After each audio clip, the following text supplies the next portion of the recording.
Atos 2. Ao cumprir-se o dia de Pentecostes, estavam todos reunidos no mesmo lugar. De repente, veio do céu um som, como de um vento impetuoso, e encheu toda a casa onde estavam sentados.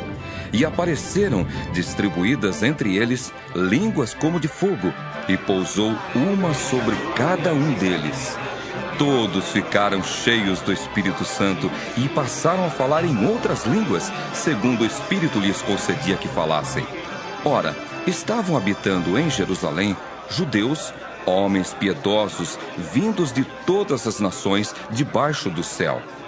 Quando, pois, se fez ouvir aquela voz, afluiu a multidão, que se possuiu de perplexidade, porquanto cada um os ouvia falar na sua própria língua. Estavam, pois, atônitos e se admiravam, dizendo: Vede, não são porventura galileus todos esses que aí estão falando? E como os ouvimos falar, cada um em nossa própria língua materna? Somos partos, medos e lamitas, e os naturais da Mesopotâmia, Judéia, Capadócia, Ponto e Ásia, da Frígia, da Panfilha, do Egito, e das regiões da Líbia, nas imediações de Cirene, e romanos que aqui residem, tanto judeus como prosélitos, cretenses e arábios. Como os ouvimos falar em nossas próprias línguas as grandezas de Deus? Todos, atônitos e perplexos, interpelavam uns aos outros. Que queres tu dizer? Outros, porém, zombando, diziam: Estão embriagados. Então se levantou Pedro com os 11 e, erguendo a voz, advertiu-os nestes termos: Varões judeus e todos os habitantes de Jerusalém, tomai conhecimento disto e atentai nas minhas palavras. Estes homens não estão embriagados como vindes pensando, sendo esta a 3ª hora do dia. Mas o que ocorre é o que foi dito por intermédio do profeta Joel. E acontecerá nos últimos dias, diz o Senhor, que derramarei do meu espírito sobre toda a carne. Vossos filhos e vossas filhas profetizarão. Vossos jovens terão visões, e sonharão vossos velhos.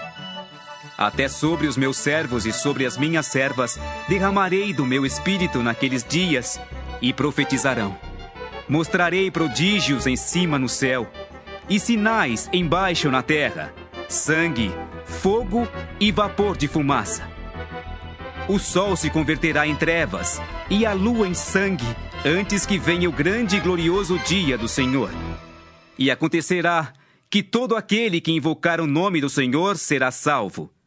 Varões israelitas, atendei a estas palavras. Jesus o Nazareno, varão aprovado por Deus diante de vós com milagres, prodígios e sinais, os quais o próprio Deus realizou por intermédio dele entre vós, como vós mesmos sabeis, sendo este entregue pelo determinado desígnio e presciência de Deus, vós o matastes, crucificando-o por mãos de iníquos, ao qual, porém, Deus ressuscitou, rompendo os grilhões da morte, porquanto não era possível fosse ele retido por ela. Porque a respeito dele, diz Davi, diante de mim via sempre o Senhor, porque está à minha direita, para que eu não seja abalado. Por isso, se alegrou o meu coração, e a minha língua exultou.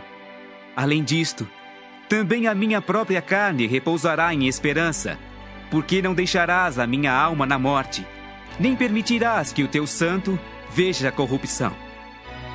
Fizeste-me conhecer os caminhos da vida, encher-me-ás de alegria na tua presença. Irmãos, seja-me permitido dizer-vos claramente a respeito do patriarca Davi, que ele morreu e foi sepultado, e o seu túmulo permanece entre nós até hoje.